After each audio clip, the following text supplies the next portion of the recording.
Now, the other thing that I would probably like to talk about a bit is if you look at the VPC technology from a VI admin standpoint, because that's probably the majority of folks listening to this podcast.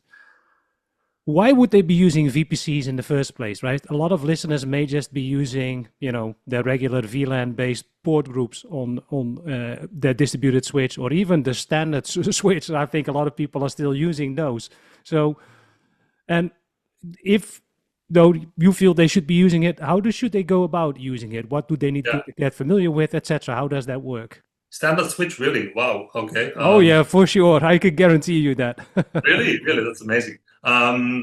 Well, again, the reason again it comes back to what I said in the beginning, right? It's like, wouldn't it be nice if you don't have to talk to the network team anymore, just to create connectivity for your workloads?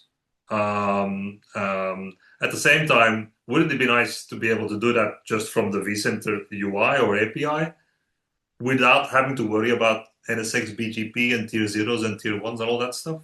So that's really the main kind of value that VI admins can get from this. And as a matter of fact, if you go to the vCenter UI, the vSphere client, if you go to the network tab where you find your port groups, you basically also find your VPCs. So in the list of port groups is also now a VPC folder. You click on the VPC folder, you create your VPC. Poof, the VPC is created. Then within the VPC, you create your subnet. The subnet is created. And again, the only thing you need to do is indicate the subnet size. And we don't want the VI admins to do subnet masking because they have no idea how to do that. I still have to kind of do this on a piece of paper anyway. So they just indicate the size of the subnet that they want. 16 VMs, 32 VMs, 64 VMs. Whether they want to have a DHCP server function living on the subnet or not, and that's it. So actually, in terms of clicks, it's probably the same amount of clicks than you would use to create a port group. So it's very, very, very easy to do this from a VI admin point of view.